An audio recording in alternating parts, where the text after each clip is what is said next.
Kahit papaano nung mapanood ko po yung pag-aresto nga dito kay Diskaya, Sara Diskaya, medyo may konting awa tayong naramdaman. Pero kung babalikan at aalalahanin kasi natin yung kanilang kayabangan, talagang inisip siguro netong mga ito na kaya nilang lusutan ang lahat dahil sa dami ng kanilang pera.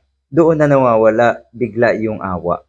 At nung mabasa ko ito, lalo tayong nawalan na ng ganung pakiramdam. Meron pong isinawalat si Pasig City Mayor Vico Soto tungkol nga dito sa mga diskaya. Saklap, malala. Malala pala talaga. Ang sinasabi dito, meron daw 3 kongresista na na-blackmail na itong mga diskaya. Ibig sabihin, magbigay kayo ng malaking halaga para hindi sila madamay. Yung mga kongresista na yon. Ang halaga daw ay 30 million, 60 million, 100 million at minsan daw ay mas mataas pa. Ang nangyari, yung mga congressman na yon ay tumanggi.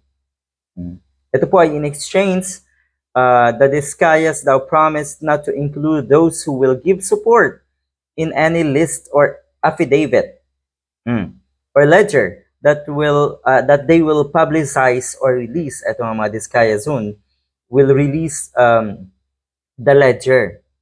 At yung 3 congressman na yun, yung una nilang inalok ay tumanggi. Yun lang. Ito pa, ito yung sinasabi ni Mayor Vico Soto. Ang sinasabi niya, nananakot daw ang kampo na itong mag-asawang kontratista na ito na si Sara Diskaya at si Carly Diskaya sa mga dati nilang empleyado na gustong tumistigo nga laban sa kanila. Kahit papaano, may mga tao pa rin talaga sa kanilang kampo na gustong ilabas kung ano yung totoong istorya. Siguro, ito yung mga tao na hindi kaya talagang bilhin. Ayon pa kay Tito Vico Soto, 2 kongresista na raw ang nagsabi sa kanya na namba-blackmail nga etong si Diskaya, etong mga Diskaya, nang hihingi ng pera kapalit ng hindi pagsama sa kanila sa listahan o ledger ng mga sangkot sa flood control scam. Yan ang tinatrabaho ng mga Diskaya. Sa puntong ito, dahil nakakulong na etong si Sara Diskaya, mukhang malabo na trabahuin niya yung mga ganitong klaseng pananakot, yung mga ganitong klaseng pamba-blackmail. Nako, good luck.